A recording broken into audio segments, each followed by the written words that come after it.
Oi, eu sou a Gabi Almeto e hoje eu vim contar um pouquinho da minha experiência de leitura com o livro Reivindicação, da Alice Fox. É uma autora gringa que já apareceu várias vezes aqui e ela é bem conhecida por trazer Harém Reverso, que vocês sabem que é uma quedinha minha. Para essa história fazer sentido, eu preciso começar dando uma pequena explicação lá do prólogo, por mais que geralmente o prólogo em alguns livros não tem muita importância, aqui se você não ler, você vai perder. Porque a Fallon, ela foi amarrada a um companheiro falso com uma magia proibida e ele é um grandíssimo babaca. Pra piorar, ela também é cometida por uma magia que o cara pode não só controlar a vontade dela, quanto os poderes. E é uma situação bem ruim, porque ela é uma bruxa extremamente poderosa. E esse carinha, ele tá com alguns planos bem ruins que ela não quer participar. Porém, ela é obrigada não só pela sua família, mas também para proteger a sua irmã gêmea. O grandíssimo problema é que ele tentou usar esse poder para matar o rei daquele mundo. E ele foi preso. E aí a gente tem um problema porque esse crime é condenado com a morte. Porém, se matarem ele, a Fallon morre e a Fallon é uma inocente. Um ano se passa desde esse acontecimento que tentam matar o rei, tá bom? E agora sim, estamos no primeiro capítulo com a Fallon presa no seu quarto. E hoje é um dia muito importante, pois será finalmente a sentença do seu companheiro. E ela só quer assim que ele morra, ela tá nem aí, ela odeia ele. Só que tem aquele pequeno quesito que existe uma grande chance dela morrer também. E foi isso que tá segurando eles. Eles, eu digo, os responsáveis, pois eles sentem uma coisinha pela Fallon e não querem que ela morra. Então eles estão cuidando dela até que o momento inevitável chega. O cara, ela, assim, dá um revertério nela, ela sabia que ela ia morrer, porém ela volta. Mas ela ganha alguns companheiros de segunda chance, sim, no plural. Entre eles estava o rei vampiro daquele mundo, que mandou matar o ex-companheiro, o falso companheiro, os dois espectros que estavam cuidando dela e um arcanjo que também era da guarda do rei, porém não ia muito com a cara dela, inclusive atirou nela no passado. E ali ela fica tipo, uau, eu tenho 4 companheiros, e ela sente aquela questão de isso é real ou é um resquício da magia? Se isso é real pra só aproveitar, mas se for um resquício, eu tenho que contar pra eles, mas se eu contar pra eles, eu ficar puto, ela vai ficar nessa por uma grande parte do livro, ao mesmo tempo que ela vai se aproximando deles, vendo como eles são fofinhos, bonzinhos, diferente daquele babaca dela. Ao mesmo tempo, esse não é o único problema dela, pois, como eu já disse antes, a Fallon tem uma irmã e ela já foi usada uma vez como arma contra a Fallon e está sendo usada novamente, desta vez para atingir o rei, e agora ela não sabe o que fazer. A Fallon é uma personagem muito forte, ela passou por muita coisa, ela tem ali os seus traumas, o que não é uma questão, tá bom? Faz parte. O que me deixou muito com raiva foi o fato dela não contar para todo mundo o que tá acontecendo. Claro, nesse 1 ano eu entendo, ela tá tentando confiar neles, mas depois que eles viram companheiros e o rei fala, tipo, eu sei que você tá escondendo alguma coisa, me conta que eu vou te ajudar. Não importa o que é, eu vou te ajudar. E ela não conta. Isso foi me deixando puta da vida. E aí, ao longo do capítulo que fica esse lenga-lenga. E nesses momentos, o que era aqui uma brisa, assim, de ar fresco, é a irmã dela que fica na cabeça. Então as duas ficam conversando, o que é bem gostoso, e a gente consegue perceber mais a conexão delas, já que, como eu já disse antes, o livro já começa com elas separadas há 1 ano. E os próximos personagens que eu quero falar um pouquinho são o Nox e o Bane. Eles são os espectros, porém, eles têm uma versão corpórea. E eu não lembro quem é quem, tá? Eles são irmãos, eles são bem parecidos, eles são responsáveis por cuidar da Fallon por esse 1 ano. E eles são o primeiro, assim, que se rende ao sentimento. Tipo, ó, eu já gostava dela há 1 ano, assim, agora faz sentido, vou amá-la de toda minha força. E a história, assim, a única coisa que eu consigo diferenciar dos dois é que o Nox pega o Caspian, que é o vampirão. E sim, é a única coisa que eu lembro que diferencia os dois, pois sou safada. E o Caspian, como eu já disse antes, ele é um vampiro, e eu já adianto, não vai ter mordida, o que eu achei uma grande mancada. Ai, meu Deus, a Fallon é traumatizada com isso. Porém, é seu companheiro. Mesmo assim, no início ela poderia falar não, mordida não, e no final mordida sim, poderia, mas não, ela continuou falando mordida não, o que me deixou um pouco triste. O Caspian acabou sendo o rancinho da vez, porque ele era o que estava envolvido no Por Favor Me Conte, eu não posso contar, o que me deixou com raiva, mas tirando isso, ele é um personagem bem interessante.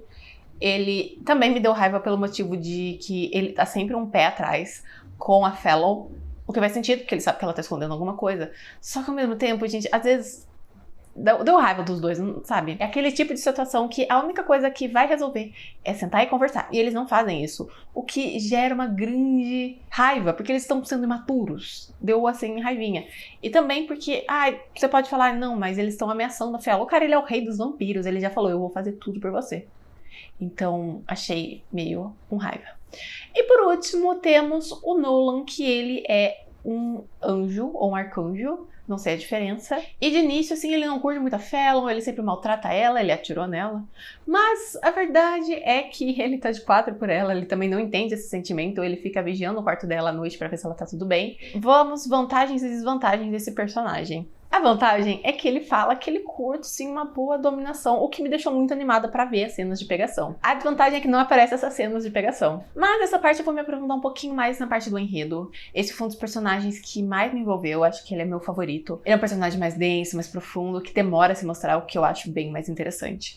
Do que, por exemplo, o Nox e o Bane, esqueci o nome dele, tadinho, que estão de 4 por ela logo no início, sabe? Outra coisa que é minha favorita é se vocês se inscreverem aqui no canal. Estamos perto de 1000 inscritos, então me ajudem a chegar lá. Se você já for inscrito, pega o link desse vídeo e compartilha para todos os seus amigos. Se você se interessou por essa leitura, o link dela vai estar aqui na descrição, tá bom? A narrativa aqui é em primeira pessoa e ela vai intercalando entre todos os personagens. O que existe aqui duas vantagens. A primeira é que eu vou ver homens se pegando, o que já é um grande ponto positivo.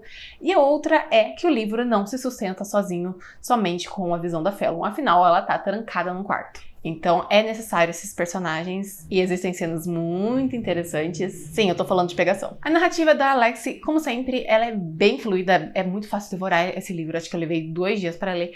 Porém, eu não achei que os personagens fossem tão carismáticos quanto, por exemplo, a Ollie de Broken Bones, que eu já fiz resenha e vou deixar aqui. Eu acho que aqui é mais engessada, não tem tanta personalidade dos personagens, o que, por um lado, é bom, porque, pelo amor de Deus, assim, o pouquinho que escapou do Caspian já me irritou. Imagina mais personalidade. Mas, por outro lado, eu acho um pouco complicado, já que é mais interessante aquela narrativa que transparece a personalidade do personagem. Esse ponto que eu falo, será que a minha transparece?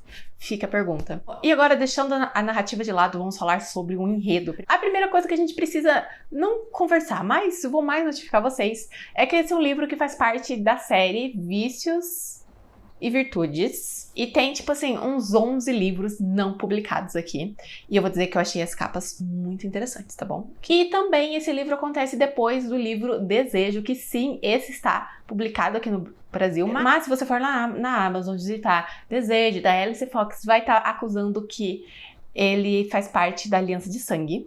Porém, não faz, ele faz de Vícios e Virtudes. Uma coisa importante, por mais que faça parte de uma série, eu não senti falta de nenhuma informação, eu não li nenhum livro, eu não sabia de nada e eu consegui entender tudo. E não pretendo ler Desejo porque já falou mais ou menos o que aconteceu e eu fiquei entediada. Em Desejo vai mostrar um pouquinho mais sobre o companheiro malvado da Fallon, porque é esse rei que ela ataca nesse livro, não é o Caspian. O Caspian é o novo rei. A Fallon, ela faz parte do sindicato que não faz exatamente parte desse mundo, é mais um braço sobressalente, um lugar que ninguém gosta muito, assim, que estão tentando destruir. E por mais que eu ache esse lugar extremamente mal e irritante, eu achei interessante como ele funciona, como ele parece funcionar para as outras pessoas. Eu achei muito interessante, porém a Fallon saiu logo no início, então não se aprofunda muito. E a verdade é que como a Fallon passa a maior parte do livro dentro de um quarto, o livro não mostra muito do mundo e existem muitas criaturas. Porém, eu não vou tirar pontos por causa disso, porque são 11 livros, então eu acredito que nos outros 10 mostrassem mais o mundo. E eu acabei pegando o livro que não mostra. Então, por mais que eu senti falta, eu entendo que se ele for lá no meio de um livro, ele não vai dar tanta explicação, não vai focar tanto. E agora vamos falar sobre Nolan e a sua falta de pegação. E as coisas que desencadeiam isso. Vamos lá. No início eu achei que ele não tinha recebido tanta atenção, mas a verdade é que foi exatamente o contrário. Ele foi o que mais foi trabalhado, o que mais foi aprofundado, o que é mais interessante acompanhar. E eu vou dizer, mais ou menos explicar o porquê. Geralmente, em Aranha Reverso, um personagem ou outro sempre fica mais apagado, e no início eu achei que fosse o Nolan, mas aí eu parei pra pensar e falei, cara, o Nolan faz a história andar, não tem como esse personagem ser apagado. A verdade é que os outros 3 foram mais apagados, todos delegados à pegação. E eu não tô reclamando da pegação, eu adorei ler a pegação. Porém, a história, ela precisava andar. Então, funcionou assim, vamos pegar esses 3 personagens e vamos jogar pra Fallon pra ter pegação, e o Nolan vai sozinho resolver o mistério, afinal, ele não gosta de compartilhar. E ao mesmo tempo que, infelizmente, ele é o personagem que era mais interessante de fazer as coisas, porque eu curto aquele negócio de dominação. Então, sempre tinha aquela coisa de que quando era o capítulo do Nolan, eu sabia que a história ia andar, e quando era o capítulo dos outros, eu sabia que ia ser pegação. Então, no início, eu achei que realmente o Nolan tinha ficado mais apagado, porém, cara, eu nem sei diferenciar os dois espectros, sabe? Eu só sei que eles se pegam muito. Então, é um pouco complicado isso. Não gostei tanto desse equilíbrio. Ai, eu não sei como a autora podia fazer diferente, mas eu acho que se fosse 2 livros, um pouco mais equilibrado, ia ser melhor. Porque, como o Nolan passou praticamente o livro todo no sindicato tentando descobrir o que estava acontecendo, chegou um momento em que tava todo mundo feliz, fofinho, e ele não tinha feito nada. Era o último capítulo e ele só, tipo, gosto de você, vamos pegar. Foi muito rápido, muito forçado, não teve tempo de desenvolver a relação entre eles, sendo que o Nolan era um dos mais reticentes, tá? Então, por mais que ele gostasse dela, ele escondia isso atrás de agressividade. Ela não pode engolir 1 ano sendo maltratada e falando, gosto de você, vamos se pegar. Precisa de uma evolução, não é como o Nolan e o Bane, que foi mais fácil aceitar porque eles estavam lambendo ela por 1 ano. Então, faltou isso. Esse foi o único ponto do Nolan que eu não gostei, mas não foi por culpa do Nolan, e sim dos outros personagens. Sei lá, gente, dava pra montar de outra forma. Talvez permitir que a Fallon saísse do quarto e fosse investigar. Não sei, mas eu sei que não ficou bom assim. Eu gostei da história. Ela não é incrível, mas ela me entreteu. E eu tentei achar o livro original pra ver a data, porque, se esse livro fosse muito antigo, eu ia entender, falando, tipo, a autora tá começando, tá tudo bem. Porque, por exemplo, ela trabalha muito com Aranha Reverso, e um dos livros que até agora eu achei o mais incrível foi Rainha dos Vampiros, que eu acho perfeito, os personagens, assim, que são muito bem trabalhados, até um que entra depois no 2º ou 3º livro, ele é muito bem trabalhado, não perde espaço, sabe? E aqui eu achei que ele era mais antigo, porém eu não achei a data, só sei que eu quero ler os outros. Vão tirando o desejo. Vão lançar? Não sei, porque...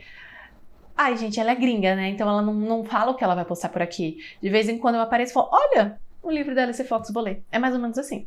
Na verdade, é mais ou menos assim com todos os autores que tem uns gringos que de repente publica do nada aqui, né? Já perceberam?